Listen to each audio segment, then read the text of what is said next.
and made it clear that he had my full support in taking whatever action he needed. And all I can say is that I don't condone the actions of what transpired. And all I can say is that, illegal guns have no place in the streets. It's how it gets into the hands of terrorists and kids. And I look forward to the justice system playing itself out.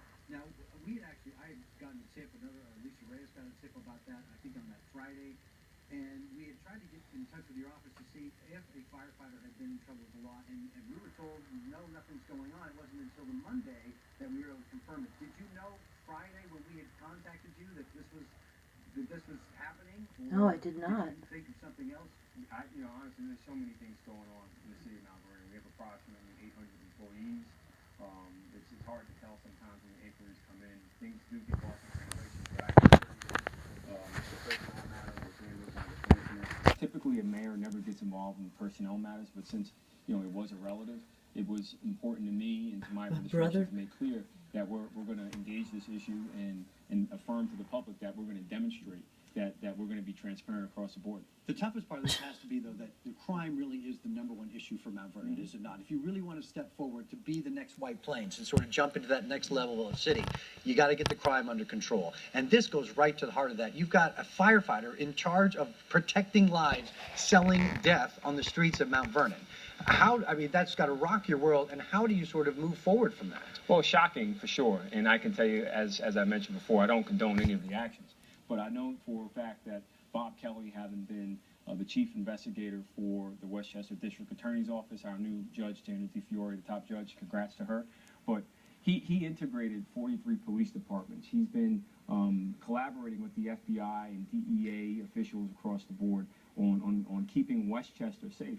So I think credibility comes into mind here where you look at who we recruited to help integrate our departments, police and fire, and how the process is playing out independent of me. And I can tell you unequivocally that even if it were not a relative, I would still empower my commissioners to do the full extent of their If it were not my capability to keep brother. the public safe. Mayor Thomas, for full disclosure, I do want to mention your brother was on the fire department for 14 years. The FBI is investigating this, perhaps going on for as many as 5 years, where he was buying drugs and buying guns rather, and selling them on the streets of Mount Vernon. But in fairness now to you, I just want to ask you, that had to come as not just a major shock, but to have it happen 1 week after you were inaugurated.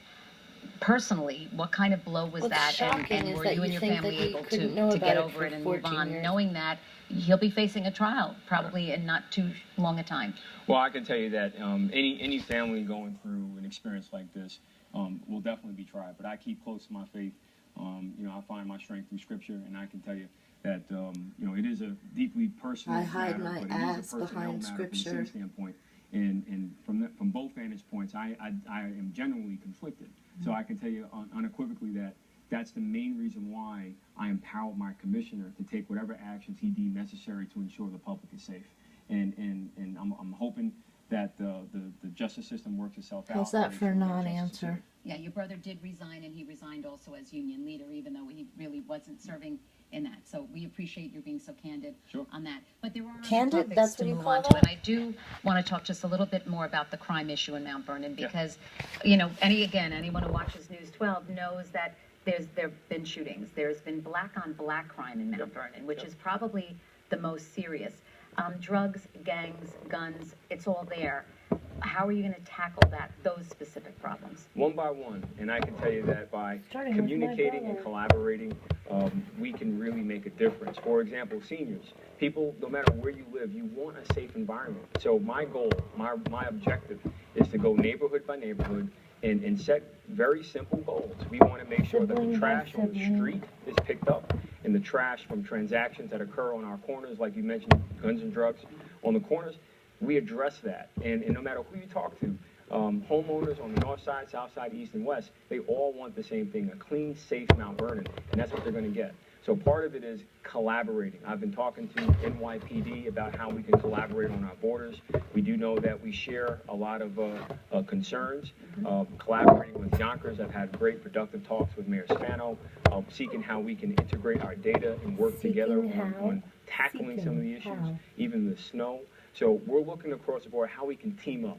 And that's where teamwork kind of becomes, again, by demonstration. We have to demonstrate that we can do the job, and that's how we'll earn more trust and demonstrate that we have the credibility to get done. That's the long term. You got a short term goal, and that is just to get through this weekend. We've got a lot of snow coming in. What do you do? This is your first.